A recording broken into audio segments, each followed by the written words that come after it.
दोस्तों, एक बार की बात है, श्री राम नारायण सिन्हा जी जो कि उत्तर प्रदेश पुलिस में सब इंस्पेक्टर के पद पर तैनात थे, नीम करोली बाबा से प्रभावित होकर उनके भक्त हो गए थे।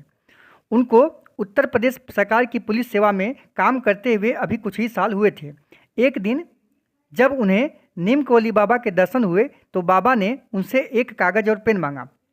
उसके बाद श्री राम नारायण सिन्हा जी ने नीम करोली बाबा को कागज़ और पेन दिया। उसके बाद नीम करोली बाबा ने उस कागज़ पर राम राम लिखना चालू कर दिया। राम राम लिखने के बाद उसके नीचे बाबा ने लिखा कि तू पुलिस कप्तान बनेगा। उन्होंने राम नारायण सिन्हा जी जो कि सब इंस्पेक्टर थे उनके लिए लिखा कि तू पुलिस कप्तान बनेगा, और उसके नीचे बाबा ने अपने अंगूठे की छाप लगा दी और उसके नीचे लिखा बाबा नीम करोली। नीम करोली बाबा का यह हस्तलेख राम नारायण सिन्हा जी के पास अब भी सुरक्षित है। उस समय अंग्रेजी शासन था। इनका इस छोटे पद से आईपीएस अफसर होना किसी प्रकार भी संभव नहीं था। इन्हें बाबा के लेख पर विश्वास तो नहीं हुआ, पर इन्होंने उस कागज़ को रख लिया। कुछ समय बाद जब सन 1947 में भारत स्वतंत्र हुआ तो अंग्रेज अफसर इंग्लैंड चले गए और मुसलमान पुलिस अफसर पाकिस्तान चले गए। तब उत्तर प्रदेश में पुलिस अफसरों की बहुत कमी हो गई।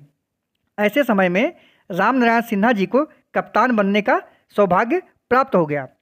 इसके बाद ये 5 वर्षों से अधिक समय तक पुलिस कप्तान के पद पर कार्य कर चुके थे कि सरकार ने एक योजना बनाई कि इस प्रकार तरक्की पाए अफसरों की पदोन्नति कर रिक्त पदों को नई भर्ती के ट्रेनिंग प्राप्त आईपीएस अफसरों को दिया जाए।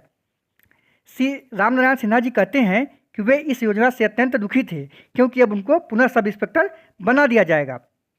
एक रात वे अपनी पत्नी से कह रहे थे कि वे अब अवकाश ग्रहण कर लेंगे और यदि आवश्यकता हुई तो त्याग पत्र भी दे देंगे, पर लज्जित होकर आगे कार्य नहीं करेंगे। दोस्तों, कोई भी प्रमोशन के बाद डिमोशन नहीं चाहता है। इतने में राम नारायण सिन्हा जी के अर्दली ने सूचित किया कि बाहर सड़क पर एक बाबा इनको याद कर रहा है। वहाँ पर राम नारायण सिन्हा जी ने जाकर देखा तो वह थे बाबा नीम करोली जी महाराज। राम नारायण सिन्हा को देखते ही बाबा स्वतः कहने लगे कि तू नौकरी नहीं छोड़ेगा, हमने कह दी, तुझे कोई नहीं हटा सकता। इसके बाद सरकार की तरफ से एक लिखित आदेश श्री राम नारायण सिन्हा जी को प्राप्त होता है जिसमें लिखा था कि राम नारायण सिन्हा जी की विशेष सेवाओं को ध्यान में रखते हुए इनको पक्का आईपीएस अफसर बना दिया गया है। राम नारायण सिन्हा जी अब बहुत वृद्ध हो गए हैं और बाबा से संबंधित अपने अनुभवों को अभिव्यक्त करते हुए वे भाव विभोर हो जाते हैं। दोस्तों, बाबा की यह लीला आपको कैसी लगी कमेंट करके जरूर बताइएगा, और वीडियो पसंद आई हो तो लाइक कर हमारे चैनल को सब्सक्राइब कर नोटिफिकेशन का बेल आइकन अवश्य दबाइएगा ताकि हमारी नई वीडियो की नोटिफिकेशन आपको प्राप्त होती रहे।